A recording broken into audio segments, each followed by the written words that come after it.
Oke, assalamualaikum warahmatullahi wabarakatuh. Selamat datang dalam video pembelajaran sejarah Indonesia. Baik, perkenalkan nama saya Muhammad Arif Ilham dengan NIM 22046114 untuk memenuhi tugas mata kuliah Media dan Multimedia Pembelajaran Sejarah. Kali ini kita akan membahas satu bab penting yang akan mengubah wajah Nusantara selamanya, yaitu kedatangan Islam ke Kepulauan Nusantara. Pernah nggak kalian bertanya-tanya bagaimana Islam bisa berkembang pesat di Nusantara yang dipisahkan oleh laut dan memiliki budaya yang begitu beragam, di mana perjalanan agama yang penuh dengan kisah, perdagangan, kebudayaan, bahkan cinta damai ini akan kita ungkap bersama. Mari kita telusuri jejaknya. Sebelum kedatangan Islam ke Nusantara, kondisi Indonesia sudah sangat dipengaruhi oleh posisinya sebagai wilayah kepulauan yang strategis yang terletak di jalur perdagangan daratan Asia, terutama antara Cina dan India. Posisi geografis ini menjadikan Indonesia sebagai titik sentral bagi pergerakan perdagangan Asia Tenggara. Menariknya, banyak negara yang tertarik untuk terlibat dalam hubungan ekonomi dan politik di bumi Nusantara. Sebagai wilayah agraris yang kaya akan hasil bumi seperti rempah, Nusantara menjadi pusat perhatian dunia internasional. Interaksi inilah antara pedagang tidak hanya membawa barang tapi juga memunculkan berbagai kepentingan termasuk dalam penyebaran dakwah. Hal ini tercermin dari jejak-jejak keyakinan dan kepercayaan masyarakat Indonesia yang mulai membentuk melalui kontak dan interaksi dengan bangsa-bangsa lain. Pada awalnya masyarakat Indonesia menganut kepercayaan animisme, yaitu pemujaan terhadap roh leluhur, dan dinamisme yang merupakan kepercayaan kepada benda-benda hati yang memiliki kekuatan magis dan mereka keramatkan. Dengan sering perkembangan interaksi dan hubungan dengan luar, mulanya ajaran Hindu-Buddha dari India mengajarkan bahwa dewa-dewa berkembang di Nusantara. Melalui pertanyaan ini, kapan sebenarnya Islam mulai masuk Nusantara? Pertanyaan inilah yang akan kita kaji bersama. Namun secara umum Islam menyebar ke Nusantara melalui dua cara utama. Yang mana pertama, penduduk di bumi mulai berinteraksi dengan ajaran Islam, kemudian memeluknya yang dikenal dengan teori arus balik. Yang kedua, orang-orang asing dari Asia seperti para pedagang daratan Arab, India, dan Cina yang sudah beragama Islam, mereka menetap di Indonesia, membawa dengan dan berasimilasi dengan para penduduk lokal. Termasuk melalui perkawinan, mereka mengikuti gaya hidup masyarakat setempat.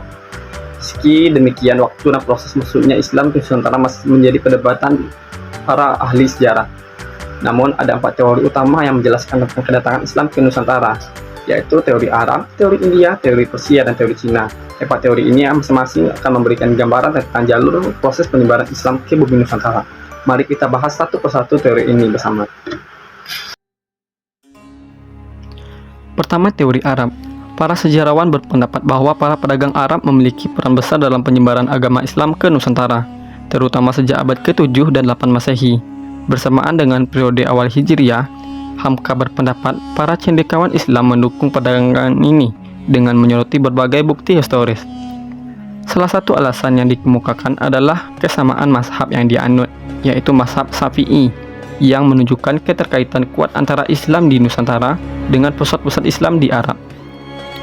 Selain itu, Hamka juga mengungkapkan bahwa gelar-gelar raja di Kerajaan Samudra Pasai, kerajaan pertama di Nusantara adalah Al-Malik, bukan Syah atau Khan, yang lebih sering digunakan oleh raja-raja di Persia dan India. Menurutnya, penggunaan gelar ini mengidentifikasikan pengaruh langsung dari Arab pada abad pertama Hijriah. Jalur perdagangan yang melintasi Selat Melaka yang menghubungkan dinasti Tang di Tiongkok, Sriwijaya di Asia Tenggara, dan Bani Umayyah di Asia Barat juga berperan penting dalam memperkuat hubungan antara Arab di wilayah Nusantara. Bukti sejarah dari naskah kuno Tiongkok telah mencatat bahwa sekitar 625 Masehi telah ada komunitas Muslim Arab di pantai barat Sumatera yang berasimilasi dengan penduduk lokal melalui perkawinan, perdagangan.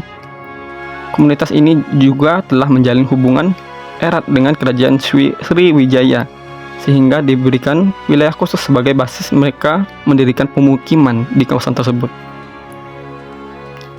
Berikutnya adalah teori India. Teori ini menyatakan bahwa Islam baru masuk ke Nusantara pada abad ke-13 Masehi yang dibawa oleh para pedagang dari India.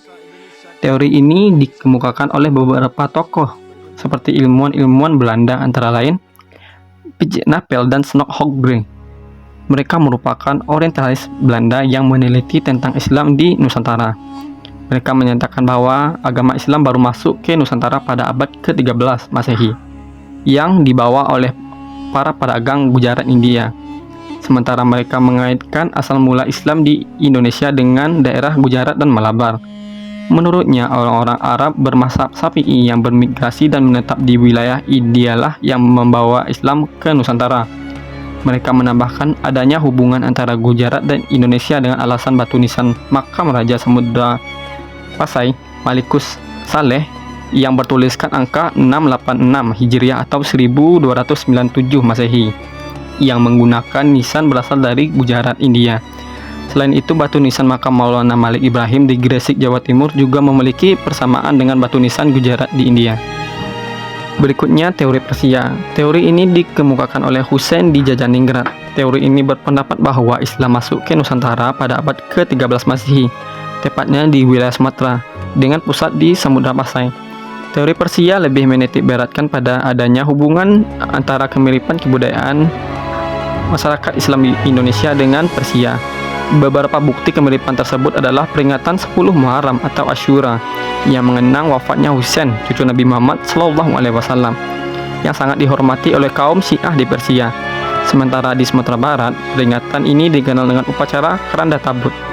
Sementara di Pulau Jawa ditandai dengan tradisi pembuatan bubur suro. Selain itu, terdapat kesamaan antara ajaran Sufisme yang dianut oleh Syekh Siti Janar dengan aspek ajaran dari Persia, serta penggunaan istilah bahasa Persia dalam sistem pengajaran huruf Arab untuk menandai bunyi harakat. Yang terakhir adalah teori Cina. Teori ini menyatakan bahwa Islam diperkenalkan di Indonesia melalui perantau Cina yang sudah berhubungan erat dengan masyarakat Nusantara jauh sebelum kedatangan agama Islam. Pada masa Hindu-Buddha, etnis Cina telah berbaur dengan penduduk lokal, khususnya melalui jalur perdagangan. Islam sendiri sudah dikenal di Cina sejak abad ke-7 Masehi, sehingga adanya pandangan bahwa Islam lebih dulu berkembang di Cina sebelum menyebar ke wilayah Nusantara. Sumanto